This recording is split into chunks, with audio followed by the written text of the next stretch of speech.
I don't think we found the balance up there yet. I think Davison remains a good, useful squad player to bring on if you want to cause a bit of trouble or chaos. To me, you can't be saying let's play Davison even though he's useless and he's never going to score a goal. He's a striker. I know he said he likes to play off the. He himself apparently has said he likes to play off the forward, but we don't play it up top. So I think the balance just isn't right at the moment. I think Crosby seems pretty wedded to this system that he's playing, but I think he's got to look at it now because week on week now it's becoming pretty obvious where our threat is. And if teams double up on Patrick, they might have done 70, 80% of the job on us. And the ironic thing is Patrick can go games without really noticing him for long periods, but he is to me, again, I was looking at him in the same way I was looking at Rob Apter at times in that season a couple of years ago. Is that Patrick's going to be the one? Patrick's going to be the one. We've got to get away from that. And other players have got to step up. Granted, some of the ones I've just mentioned, but I think Crosby's got to really look at the system and if it needs a tweak. Is the elephant in the room here, Paul, how much Tranmere are missing Christian Dennis? Christian Dennis is out injured at the moment. For me, it's no coincidence that at the start of the season, when he was available, they were able to pick up results in games. Now, I know he hasn't played, I think I'm right in saying, since the game against Gillingham, and I'm just fact-checking myself as I speak here. Yeah, he came off the bench against Gillingham a minute before Tranmere took the lead, and obviously they didn't see that game out, but they got a point against a decent Gillingham side who came from behind to get a late draw. He obviously comes off the bench and scores in the 4-0 victory against Shrewsbury. Tranmere 2-0 up at the point that he comes on and he helps them see the game out. And he comes off the bench in the game against Colchester and they don't see the game out. Fair play. That one finishes 1-1. But I think it's well known on here that I like Christian Dennis as a player anyway. I think he's a clever striker.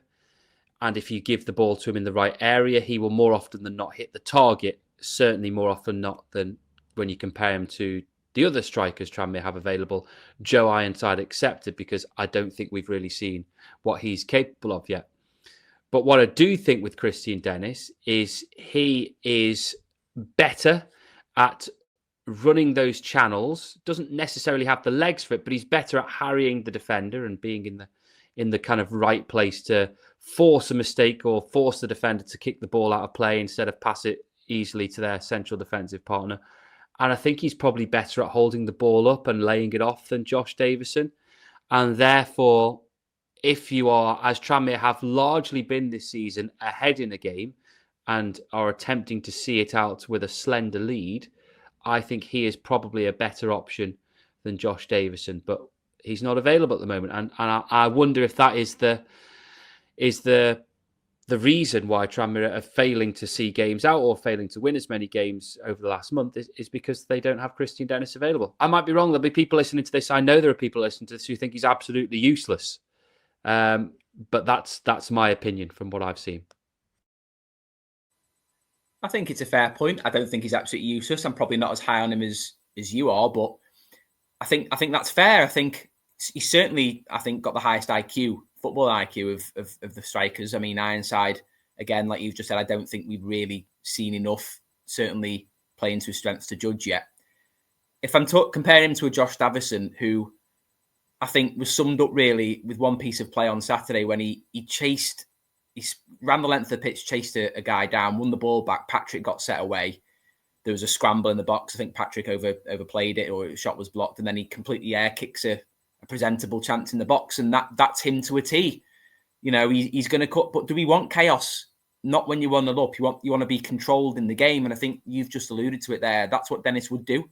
He's clever. He wins fouls, gets you up the pitch, and he can finish. I mean, the goal he scored against Shrewsbury, okay, he wasn't far out, but instinctive volley, first time goal.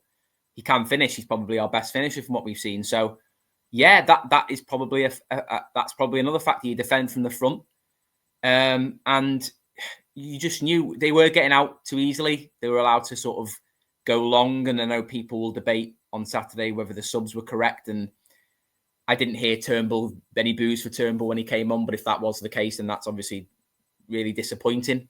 I never personally like bringing on a defender for a forward player when you're defending a lead. I just think it encourages us to sit deeper.